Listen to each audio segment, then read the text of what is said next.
안녕하세요. 김상철 목사입니다. 오늘은 갈라디아서 2장 20절 말씀을 통해 상처받은 사람인가 사랑받은 사람인가 라는 제목으로 새벽 묵상을 하도록 하겠습니다. 제가 본문을 읽겠습니다. 내가 그리스도와 함께 십자가에 못 박혔나니 그런즉 이제는 내가 사는 것이 아니요 오직 내 안에 그리스도께서 사시는 것이라. 이제 내가 육체 가운데 사는 것은 나를 사랑하사 나를 위하여 자기 자신을 버리신 하나님의 아들을 믿는 믿음 안에서 사는 것이라. 아멘. 살아가면서 사람에게 상처가 무서운 이유는 아팠던 기억이 오래 남기 때문이기도 하죠. 그런데 더 무서운 이유는 어느 순간에 그 상처가 자신을 설명하는 언어가 되기 때문에 그렇습니다. 예를 들면 나는 버림받았다라는 말, 그리고 나는 버림받을 사람이다 라는 말 전혀 다르죠. 첫 번째는 겪은 사건을 말하지만은 두 번째는 내가 누구인가를 말합니다. 상처는 과거에 일어난 사건이지만 정체성은 그 사건을 해석하면서 너무나 자연스럽게 만들어집니다. 상담을 하다 보면 그 부분에서 많이 놀라죠. 그래서 어떤 사람은 오래전에 받은 상처를 품은 채 오늘도 계속해서 살아갑니다. 사건이 이미 끝났음에도 불구하고 그 사건이 만든 해석이 아직 끝나지 않은 것이죠. 어린 시절에 충분히 인정받지 못했던 사람은 어른이 된 후 뒤에도 작은 무관심을 거절로 받아들일 수가 있습니다. 이런 경우 굉장히 많습니다. 그리고 가까운 사람에게 배신당한 사람은 새로운 관계에서도 끊임없이 상대방의 진심을 의심하기도 합니다. 뿐만 아니라 반복해서 무시당했던 사람들이 있죠.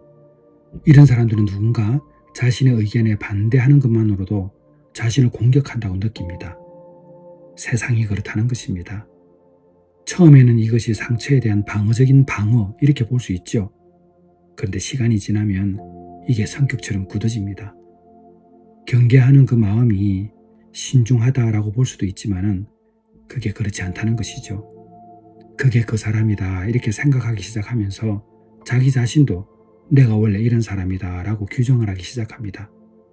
그러니까 원래의 나, 원형의 나가 아니라 상처가 만들어낸 나, 이것이 오늘날의 많은 사람들의 정체성이 되고 있습니다. 사람은 자신이 경험한 사건 그것보다도 그 사건이 부여하는 의미에 크게 영향을 받죠. 특별히 반복된 상처들이 있습니다.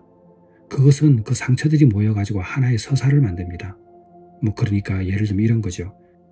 나는 중요하지 않은 사람이다. 사람은 결국 나를 떠난다. 누구도 믿으면 안 돼 나는 사랑받기 어렵다. 이런 말들이 다 상처가 계속 반복되면서 자기 안에 서사를 만든 것입니다. 사람은 자신이 믿고 있는 이야기를 증명하는 방식으로 세상을 해석합니다. 그러니까 사랑받고 있으면서도 버림받을 수밖에 없는 증거를 찾고 인정받으면서도 무시당한 장면만 기억합니다. 상처가 기억을 선택하죠. 그리고 기억이 해석을 만들고 해석이 관계를 결정합니다. 여러분 제가 다시 한번 말씀드릴게요. 상처가 선택적 기억을 합니다. 그리고 기억이 해석을 만들어내고요. 해석이 관계를 결정합니다. 그래서 치유되지 않는 상처는 과거의 사건으로만 머물지 않습니다. 현재의 인격을 조직하는 힘을 가지죠. 그래서 복음이 필요한 겁니다. 왜 베델회복 공동체가 그렇게 복음을 많이 강조하겠습니까? 그거 말고는 길이 없거든요. 그리고 우리 교회도 마찬가지입니다. 왜 그런가? 복음은 우리에게 전혀 다른 정체성의 중심을 제시하기 때문에 그렇습니다. 성경을 읽게 되면 하나님은 인간의 아픔을 놀라울 정도로 정직하게 다루시죠. 그런데 성경을 가만히 보십시오. 성경은 상처 이 부분을 최종 정체성으로 결정하라고 말하고 있지 않습니다. 오히려 바울은 오늘 본문에 뭐라고 그랬습니까? 내가 그리스도와 함께 십자가에 못 박혔나니 그런즉 이제는 내가 사는 것이 아니요 오직 내 안에 그리스도께서 사신 것이라. 이렇게 바울이 말하고 있습니다. 복음이 말하는 정체성의 핵심이 바로 이거죠. 나에게 무슨 일이 일어났는가 보다 이거보다는 내가 누구에게 속해 있는가가 더 중요하다는 것을 알려주고 있습니다. 우리는 버림받은 사람이 될 수 있죠. 거절된 사람이 될 수도 있습니다. 그러나 거절받고 버림받는 존재로 태어난 것은 절대 아닙니다. 뿐만 아니라 나를 사랑하지 못하는 사람이 있을 수 있죠. 그러나 그것이 내가 사랑받을 만한 가치가 없다는 것은 아닌데 그렇게 생각하는 사람이 많다는 거예요. 그러니까 도전도 못 해보고 어떤 일을 계획은 하지만 하나도 해보지도 못하고 스스로 실패를 만들어냅니다. 왜 그럴까요? 예수님 안에서 자기 정체성이 형성되지 않았기 때문에 그렇습니다. 버림받은 존재가 아니라 사랑받는 존재라는 것을 생각해야 되는데 여전히 자신이 받고 있는 그 상처를 간직하며 살아가는 거죠. 요한에서 4장 19절에 뭐라고 되어 있습니까? 우리가 사랑함은 그가 먼저 우리를 사랑하셨습니다. 이 말씀은 정체성을 바꾸는 사건이죠. 내 존재의 중심을 하나님 사랑으로 옮기는 것을 말합니다. 성경에는 대표적인 인물이 나오는데 베드로죠. 베드로는 예수님을 3번이나 부인했습니다. 그 사건만 놓고 본다면 자기의 정체성이 어떻게 됩니까? 베드로의 정체성을 말하는 거예요. 나는 주님을 배신한 사람이다. 나는 결정적인 순간에 도망친 사람이다. 나는 실패한 예수님의 제자다. 이게 바로 베드로의 정체성이라고 볼 수 있죠. 대부분의 사람은 자신의 가장 부끄러운 순간을 자신의 정체성으로 만들어버리는 경우가 아주 많습니다. 저는 그것을 볼 때마다 마음이 너무 아파요. 절대 그렇지 않은데 한 번의 실패를 가지고 나는 실패자라고 부르면 어떻게 하겠습니까? 그리고 배신도 당할 수 있죠. 저와 여러분 배신 안 당해본 적 없잖아요. 근데 배신을 경험하고 나서 나는 사랑받을 수 없는 사람이라고 결론을 내리면 절대 안 되죠. 여러분, 부활하신 예수님은 베드로를 찾아가서 베드로의 실패를 최종 정체성으로 인정하지 않으십니다. 이렇게 질문하시잖아요. 요한의 아들 시몬아, 내가 나를 사랑하느냐?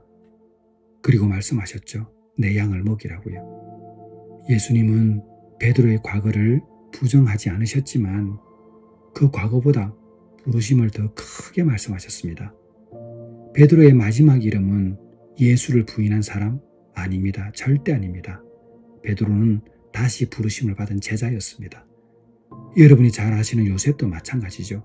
형들에게 버림받고 노예로 팔리고 감옥에까지 갇혔습니다. 요셉에게 평생 피해자로 살아갈 수 있는 충분한 이유가 있었죠. 그러나 요셉은 자신의 인생을 형들의 악행만으로 해석하지는 않았습니다. 당신들은 나를 해하려 하셨으나 하나님은 그것을 선으로 바꾸사. 요셉이 무슨 말을 하게 됩니까? 아무 일도 없었다고 말하는 건 아니잖아요. 당신들을 나를 해하려 하였다. 이 말은 분명히 합니다. 상처도 있죠. 그러나 거기서 끝내지 않고 그러나 하나님은 이게 바로 치유의 지점이죠. 상처를 지우는 것이 아니고 상처보다 더 큰 그 거대한 서사를 발견하는 것입니다. 그래서 기독교적인 치유, 그러니까 우리 베델 회복 공동체의 치유는 그 일은 별것 아니야, 잊어버려 이렇게 말하면 안 되죠. 저는 그렇게 말한 적 한 번도 없습니다. 오히려 상처받은 사람을 다시 상처 입힐 수 있기 때문에 그렇죠. 치유라는 것은 아픈 것을 인정해줘야 돼요. 그 아픔에게 내 인생의 마지막 문장을 다시 쓰게 하는 것이요. 상처가 정체성이 아니라 사랑이 정체성이죠. 제가 부활 영화 이제 3편째 만들잖아요. 제가 이 영화를 감독하면서 부활하신 예수님이 몸에 상처의 흔적을 가지고 있었잖아요. 그걸 뭐라고 그랬습니까? 상흔이잖아요. 도마에게 예수님이 말씀하셨습니다. 내 손가락을 이리 내밀어 내 손을 보고 내 손을 내밀어 내 옆구리에 넣어보라. 부활은 상처를 없애지 않았습니다. 그러니까 이 말은 상처의 의미를 나타내면서도 완전히 바꿔버리죠. 십자가의 상처는 패배의 증거가 아니고 사랑의 증거가 되었습니다. 죽음의 흔적이 생명의 증거가 되었죠. 그래서 우리의 상처도 마찬가지인 겁니다. 치유된 사람은 상처가 없는 사람이 아니고 반드시 상흔이 남습니다. 스티그마. 이게 바로 상흔 아닙니까? 상처가 더 이상 자신의 주인이 되지 않는 사람, 그 사람이 치유된 사람입니다. 그러므로 여러분은 상처받은 사람이 마지막 정체성이 아닙니다. 사랑받는 사람이 하나님으로부터 사랑받는 사람, 이것이 바로 여러분의 정체성입니다. 사랑하는 성도 여러분, 바울은 말했습니다. 누구든지 그리스도 안에 있으면 새로운 피조물이라. 이전 것은 지나갔으니 보라, 새 것이 되었도다. 복음은 기억을 삭제하지 않고 정체성을 다시 세웁니다. 사람을 회복시키는 것은 상처가 사라지는 순간이 아니고 상처보다 더 강한 정체성이 생기는 순간입니다. 상처받은 나가 여러분의 마지막 이름이 절대 아닙니다. 예수님께 사랑받은 나, 이것이 저와 여러분의 마지막 이름인 것입니다. 복음이 인간의 내면을 일으키는 가장 깊은 회복 가운데 하나가 바로 사랑입니다. 기도하겠습니다. 하나님 아버지, 상처받은 나가 저희들의 마지막 이름이 아니고 예수님께 사랑받는 나가 마지막 이름이 되게 하여 주옵소서. 예수님의 이름으로 기도드렸사옵나이다. 아멘.